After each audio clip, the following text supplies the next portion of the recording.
Selamat datang kembali di pembahasan mendalam kita. Oke, hari ini kita fokus ke bab kelima dari sumber kita, The Innovators.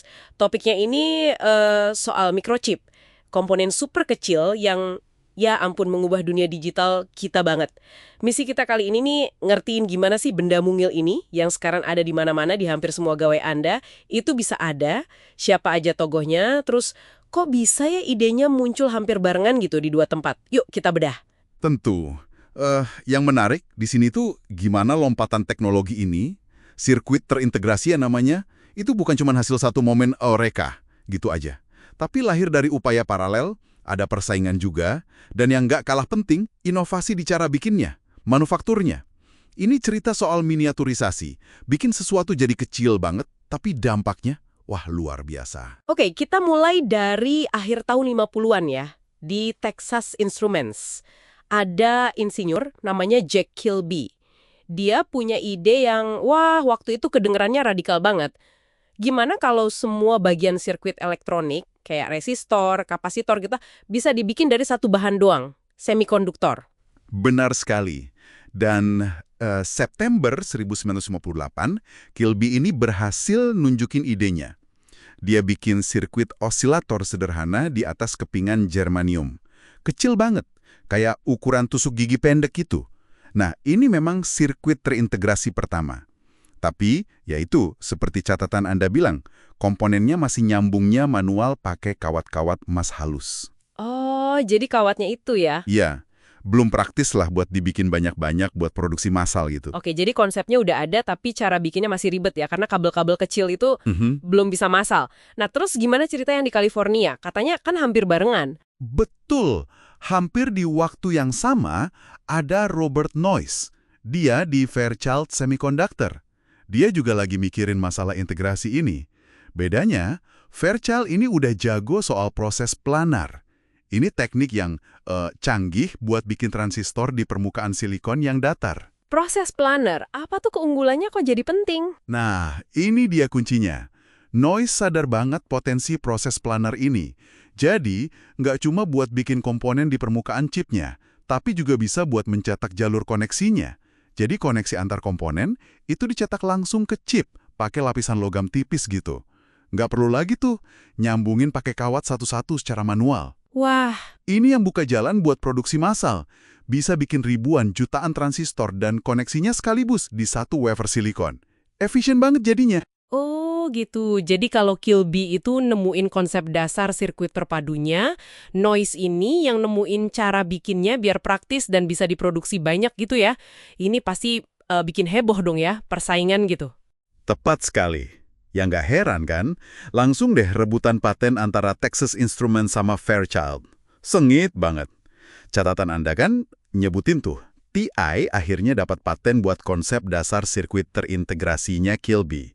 Tapi Fairchild dapat paten yang krusial banget buat metode koneksi planarnya Noyce. Ini penting banget buat manufaktur skala besar. Terus gimana akhirnya? Saling jegal gitu mereka?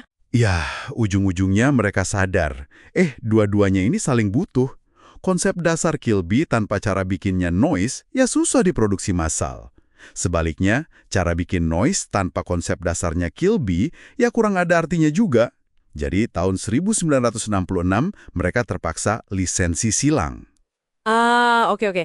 Ini nunjukin banget kalau inovasi teknologi itu seringkali butuh dua hal, nemuin konsepnya dan nemuin cara bikinnya secara praktis. Menarik banget ya. Nah, dari Fairchild ini juga muncul tokoh penting lain, Gordon Moore kan? Tahun 1965, dia bikin pengamatan yang jadi terkenal banget. Iya, Gordon Moore, salah satu pendiri Fairchild, nantinya juga Intel. Dia nulis artikel, isinya observasi dia soal tren. Dia amati kalau kompleksitas sirkuit terintegrasi, jadi jumlah komponen per chip gitu ya, untuk biaya minimum, itu kayaknya nambah 2 kali lipat tiap tahun. Prediksinya ini kemudian direvisi sedikit, jadi kira-kira tiap 2 tahun. Nah, inilah yang dikenal sebagai hukum Moore. Dan dampaknya kan luar biasa ya. Ini jadi bukan sekedar prediksi, tapi kayak target buat seluruh industri gitu. Semua jadi pada ngebut, berlomba ngejar target ini. Jadi kayak self-fulfilling prophecy, mendorong inovasi jalan terus secara eksponensial. Karena tahu pesaing juga ngejar hal yang sama kan? Betul sekali. Dan momentum inilah yang juga bikin Noyce sama Moore dapat dukungan dana dari Arthur Rock, pemodal Ventura itu. Mereka akhirnya keluar dari Fairchild, terus bikin perusahaan sendiri tahun 1968, namanya Intel. Nah, Intel ini. Yang kemudian bikin gebrakan lagi ya, November 1971, Intel 4004, yang sering disebut komputer dalam sebuah chip itu. Persis, Intel 4004 itu mikroprosesor pertama yang dijual komersial. Awalnya, pesanan dari perusahaan kalkulator Jepang, Busicom. Ini bukti nyata kalau fungsi komputasi yang rumit itu bisa dijejelin dalam satu chip kecil. Bayangin aja, otaknya komputer yang tadinya segede lemari, sekarang bisa muat di ujung jari Anda. Wow. Nah, ini cikal bakalnya komputer pribadi, PC, dan revolusi digital yang kita nikmati sekarang. Oke, jadi kalau kita rangkum nih buat Anda yang dengerin, microchip ini ya hasil dari ide paralel Kilby dan Noyce, terus disempurnain sama proses planarnya Fairchild, didorong sama hukum Moore, dan puncaknya lahir mikroprosesor dari Intel. Semua perangkat digital yang Anda pegang sekarang, akarnya dari sini semua. Ya, ini contoh klasik banget lah, gimana terobosan besar itu jarang datang dari satu orang jenius saja. Tapi seringnya perpaduan. Ada penemuan, ada persaingan bisnis, ada penyempurnaan cara bikinnya, terus ada visi bisnis juga buat bikin teknologi itu nggak cuma bisa, tapi juga praktis dan terjangkau. Nah, sebagai penutup nih, ada bahan pemikiran buat Anda. Hukum Moore, yang klasiknya itu kan ngandelin bikin komponen silikon makin kecil terus ya. Itu sekarang mulai melambat loh, karena kita udah deket banget sama batas fisik atom. Nah, pertanyaannya, kalau ngecilin terus udah mentok, apa dong motor inovasi selanjutnya? Lompatan besar apa lagi yang kira-kira bakal ngebentuk era komputasi di masa depan? Sesuatu buat Anda eksplorasi sendiri ya. Sampai jumpa di pembahasan kita berikutnya.